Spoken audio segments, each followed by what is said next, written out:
You guys mind if I go pony mode? Thanks. Strutting through Ponyville with the utmost grace and best fashion sense, we have Rarity, which will be the subject of today's yap session. Before watching the show, I fear that I had harshly misjudged her, assuming that she would be a typical fashion-obsessed mean girl, all about good looks and stuff. Very fortunately for us, however, this show does not have shallow tropes, and their characters are indeed fully realized ponies. Rarity is the most artistic unicorn of the main six, her specialty being sewing together custom-made dresses for all of her friends. She's got a very shiny white pelt, and her long purple mane curls up like ribbons, her tail as well. Her cutie mark is 3 little diamonds, which show off her signature style, adding gems to her dresses. She also has blue eyeshadow, which I've heard the blue specifically was a symbol of rebellion in its time, and bold artistic self-expression. That sort of thing, that little detail, I think that's pretty neat. To briefly cover how she got her cutie mark, it was her horn, which magically drew her to a rock, which seemed bland on the outside, but when broken it revealed beautiful gems deep within. From then on, she became infatuated with sparkly fashion. Starting off my little yap session about this lovely artist, Canterlot Boutique is an episode that I'd like to talk about. In this, Rarity finally gets to fulfill her lifelong dream of opening a boutique in, well, Canterlot. She's paired up with a very tall pony named Sassy. The dress they plan to market has been thoroughly researched by her friend. They plan to have a royalty-inspired dress worn by Twilight. The first sign something is off, we see Sassy steal the door-opening presentation, we'll say, from Rarity, but she's not too upset about it. And she's more excited about showing off all of her various creations, talking about all her different inspirations, until the princess dress, which her friend did not allow her to name herself. It's an instant hit, and everyone wants their own. 100 orders are sent in to be made. Rarity is overwhelmed by the sheer number of orders issued to her. She's willing to lock in and get the job done. After all, she worked so hard to get here, she can't give up on it now. At first she's able to power through it, but very quickly she reaches the point of burnout. An artist was never meant to pump out the same things over and over like a machine. As she grows weary, she looks around her room and spots gemstones. Sunlight in the room reflects off them, and she's struck once again with inspiration that she's longed for. After completing this version of the dress, she insists to Sassy that she be allowed to see the customer's reaction. She's thrilled to show it off, believing that this unique take on the old thing will be adored. But when she gives it to her customer, the harsh reality hits her. These ponies don't want creativity, they don't care to see the artist's mind at work. They just want fast fashion, essentially. They want whatever's popular at the moment, and this is soul-crushing. Here she thought she had something that maybe even if she was stuck making the same dress, that each order could at least have its own unique, distinct thing about it. With her energy drained and hopes dwindled away, she puts her snout to the grindstone once again. As she's near the end of pumping out each of the copy-paste dresses, an order of 100 more come in, Sassy telling her to keep at it. She won't have it though. She didn't work all these years just to be turned into a factory machine. She tells Sassy off. She'd rather put all of her other designs on sale to get them out on her last day. She's gonna close the store down. She might as well sell what she can. Her customers rush in looking for the princess dress initially, but upon seeing all the different designs, they're not entirely deterred. Each pony goes around finding which of them speaks to them on a spiritual level, and this is what reinvigorates Rarity's passion for her art once again. She feels like she can believe in her dream. Sassy is about to walk out after realizing how much she ruined this for Rarity at first, but she's stopped when Rarity says that she'll not be going anywhere, as she needs an assistant for when she goes back to Ponyville. Something I really appreciate about her character is how she doesn't hold any grudges for such things. Forgiving, you could say she's generous.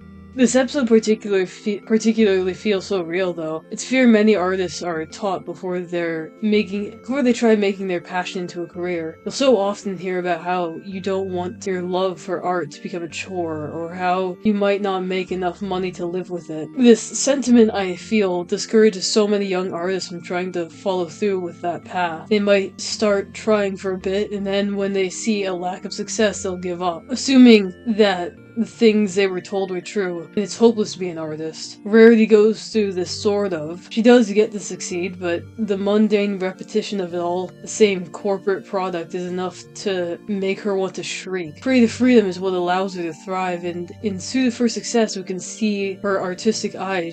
It truly is a gem. In this episode, Rarity is tasked with designing dresses for her friends in preparation for the Grand Galloping Gala.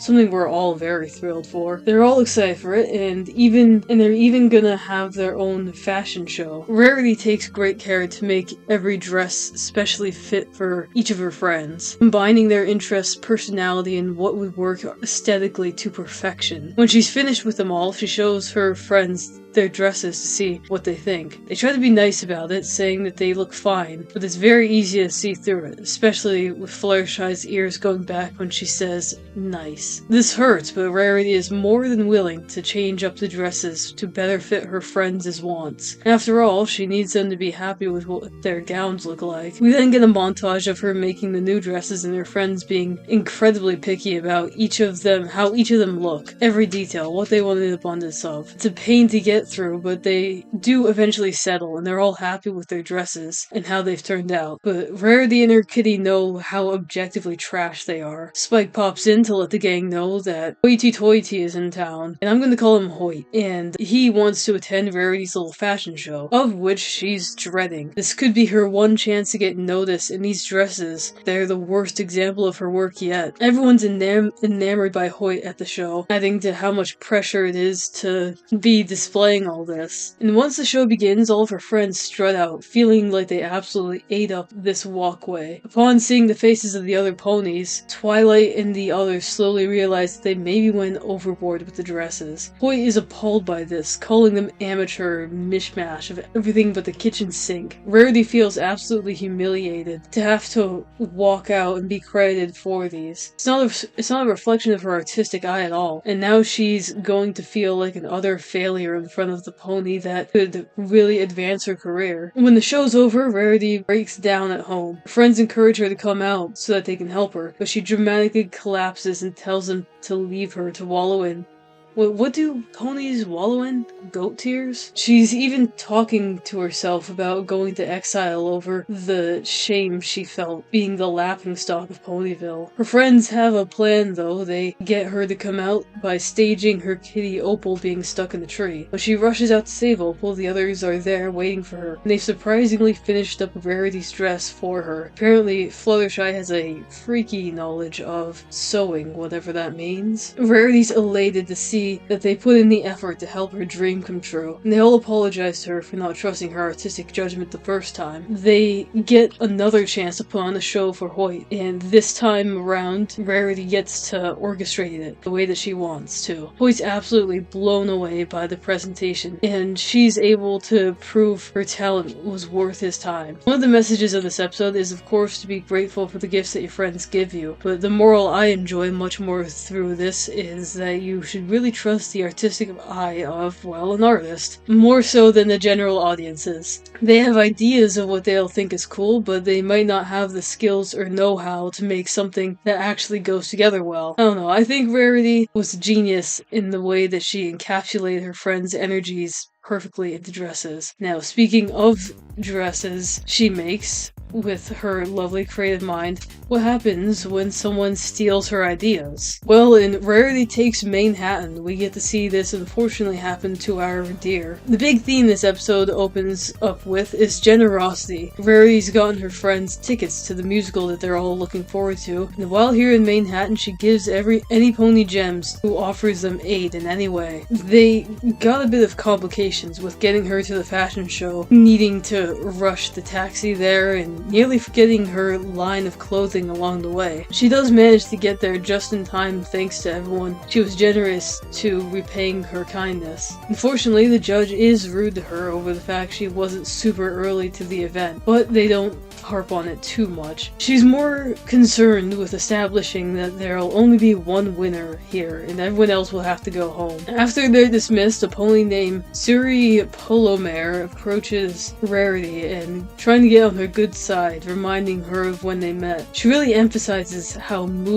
she moved to the big city, and interrupts whenever Rarity talks to put forward how great she thinks it is to see her again. Now they're competing. She offers to help with Rarity stuff, and she's very grateful for it. Suri sees the magical fabric that she has and asks to borrow some swatches or accents on her own line of work. Of course, Rarity has no problem letting her have the rest of it. She's done with the fabric and doesn't need it anymore, so she's fine with letting it go. The next day, she's half an hour early to her run-through appointment, and as she's telling the secretary about her outfits, she overhears Suri advertising her line the same way. She's outraged to see that she copied her style and calls her out on stealing her work. Suri dismisses this, however, saying that she willingly gave her the fabric. She even reveals that she made Coco Pommel do all the work to get it done in time. Rarity runs off, crying, and when Coco tries to tell Suri how hard she worked to get it done for her in time, she doesn't care. It's every pony for herself out here, and all she cares about with Coco is if she gets her coffee or not. Back at the hotel, the ladies are all excited about their day, talking about all the fun things they have planned. And when Rarity gets back, she is in shambles. She feels utterly ruined by her overly generous nature. She just wanted to spread kindness, and now she's paying the price. Twilight and the others try to help her out and remind her that she's her. She can come up with a new line on the spot with her abundantly creative mind. Looking around the room, she notices all different patterns, materials, and fabrics, and a new idea begins to hatch. She can get a new line ready for this big day, but she's going to need all the help she can get from her friends. They agree to it, and unfortunately the working conditions are a tad miserable. They're all working on overdrive, and Rarity is quite a bit strict on how much work they need to get. Even dinner gets delayed,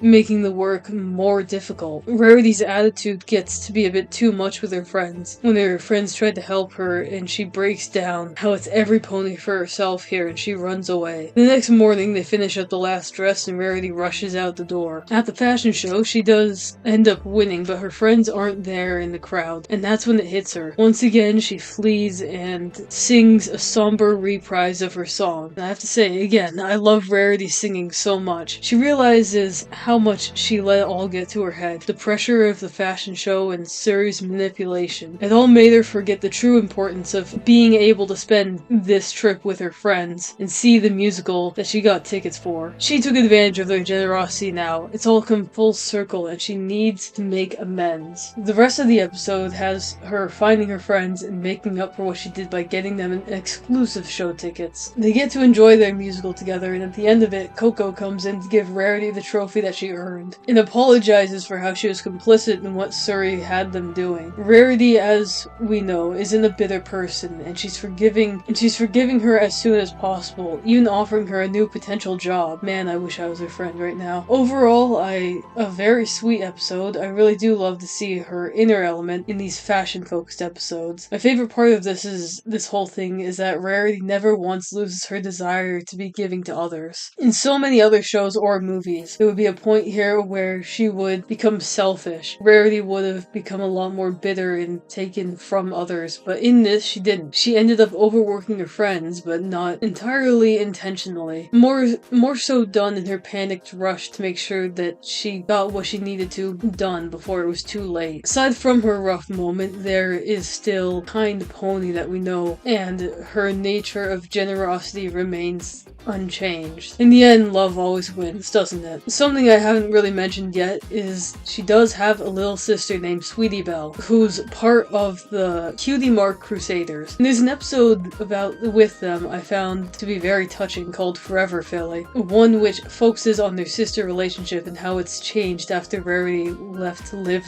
in Manhattan. Essentially, Rarity's been living away for quite some time, and it occurs to her how much she misses her little sis, and she wants to be able to see her again. She was worried about taking care of her shop, but Sassy insists that she goes to Ponyville since she can take care of the place while she's away. Back in Ponyville, Sweetie Belle and her friends are having fun with their new job, helping other fillies discover what their cutie mark is. They get a client who has a problem with her puppy not wanting to play anymore, and that's what her whole cutie mark was about. Apple Bloom tells her to trust us with your cutie mark. That's when Rarity barges in, excited to spend the day with her little sister. Sweetie tries to tell her she's busy with her new responsibilities. Rarity keeps saying how cute this all is, in an unintentionally demeaning way, very infantilizing. Sweetie's really hesitant to go with her, but Scootaloo and Apple Bloom encourage her. Rarity takes her to a kid's puppet show, which Sweetie doesn't really care for, as her tastes have grown, but she keeps up the mood. Rarity's super entertained though, and next takes Sweetie to an ice cream shop, which again, Sweetie liked more when she was little. Rarity got the old shopkeeper to make the ice cream Sweetie Belle used to love, which is remarkably tiny. Throughout all of these, even the photo shoot, the puppy plotline is paralleling all of this. After the photo shoot, Sweetie finally speaks her mind to her big sister, telling her she's not a kid anymore. She then runs off to help with the case. Rarity gets upset at Sweetie for her little back talk. She's about to scold her, but with this outfit on,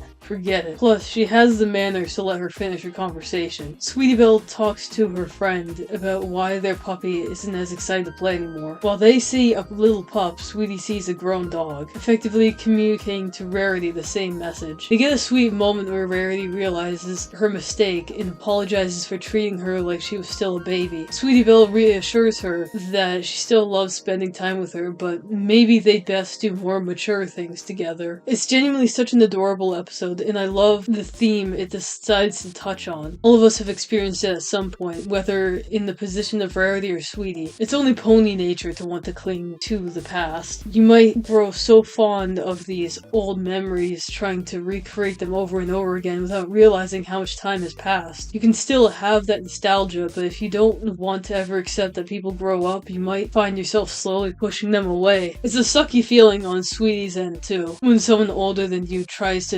showing you your old interest as if you're still stuck being a kid. Their sister dynamic is very endearing, I find, and I really resonate with this episode, I guess. More good stuff. We love to see our lady learn to let go of the past. This video is getting a little bit long, I think, now, but some honorable mentions I want to say I also liked is, it isn't the main thing about you, where Rarity's mane falls off mostly, and she sees how people treat/forget her without it. She does learn to move on though, and to work with the hoof she was dealt, and find a way to make her new shorter mane stand out. There's also Rarity Investigates, where we get to see her exceptional skill with that. It's a fun one where she gets to prove that Rainbow Dash is innocent and not a fraud, we'll say. Overall, I'll say Rarity is underrated in the main six. She's extremely generous to those around her, even outside of her friend group. She's got such a remarkable level of maturity to her character that I think a lot of ponies would be severely lacking in if they were in her horseshoes. I think she makes for a great mama of the group, and I hope to meet her in real life. Thank you for listening to me ramble once again about My Little Pony. Next in line, we've got a pony some may consider to be the polar opposite of her. Be sure to hype, share, comment, subscribe, all those good things. Check out my other My Little Pony videos. Question of the day, what's your favorite Rarity episode and why? Memberships are also available if you would like to become a member of the channel. You can support me, and I can keep making these character analysis videos and all that good stuff. If you're a member, you get priority comments, you get early access. I'm pretty sure you get early access. I think I've set that up properly. If not, I'll figure that out. Anyways, again, thank you for listening. Rarity they're all my favorite ponies, and I'll see you guys in the next video. Love you. Bye.